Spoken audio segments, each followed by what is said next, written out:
點解有啲 app 一壞就全體玩完，有啲就仲用到一兩樣嘢？重點就係在於佢背後有幾多個廚房，即係我哋講嘅 back end framework 就好似大酒樓，一個廚房管晒所有嘢，夠晒統一，起得快，價錢平。但只要廚房一斷電，全場都冇得食，呢一啲就係一體化嘅代價。Microservice 就係美食廣場，佢有好多個獨立後台，炸雞檔壞咗唔驚，拉麵檔照樣開工。雖然貴啲要請多啲人，但勝在夠靈活，死一飯都唔會死晒。保安又點計？Framework 係一門一鎖，撬開大門就全場失守。Microservice 就係房中有房，賊人入到一檔都去唔到隔離，分散風險，安全第一。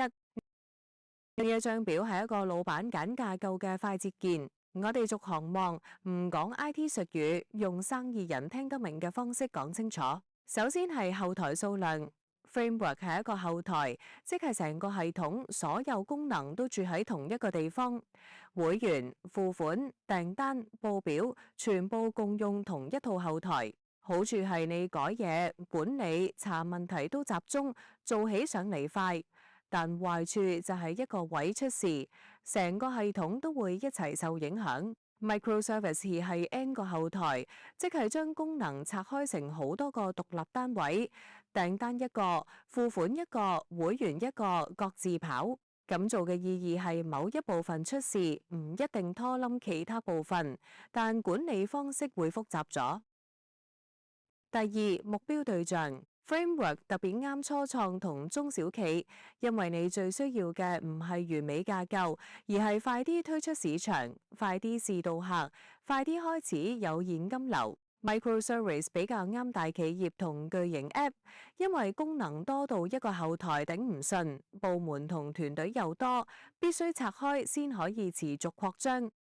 第三，功能結構 Framework 係一站式。意思係功能黐埋一齊，你加一個新功能，可能會影響到其他舊功能。測試同部署通常都係一齊上一齊落。Microservice 係分工合作，獨立拆開，每個功能有自己節奏，可以各自更新、各自上線，唔需要每次都全體總動員。但係相對地，你要設計清楚佢哋之間點樣溝通，否則就會出現你改咗我唔知嘅協作問題。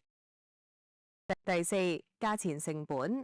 Framework 平民價，因為開發同部署集中 ，server 需求通常都較簡單，維護人手亦都少，對預算緊嘅老闆最友善。Microservice 重金打造，貴唔係因為用咗高級技術，而係因為你同時養緊好多套小系統，多幾份部署，多幾份監控，多幾份維護，仲要有更成熟嘅工程流程先玩得轉，所以總成本自然高。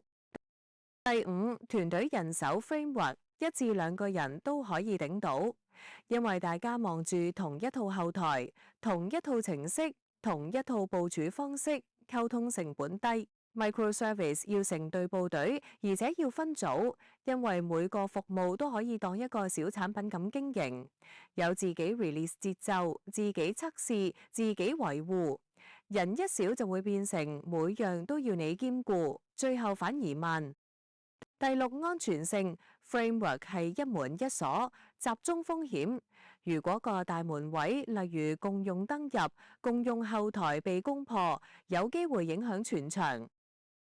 Microservice 係房中有房，分散風險，就算某個服務出事，理論上都可以隔離住，唔至於一爆就全爆。不過要留意 ，Microservice 唔係自動更安全，而係你有更多門要鎖。安全策略要做得更嚴謹，先真正加分。總結 ，Framework 係快規正，最緊要快，適合你想快啲開張，先驗證生意模式。Microservice 係夠穩陣，越做越大，適合你已經有規模，有好多功能同用戶，唔可以容許一死機就全場停擺。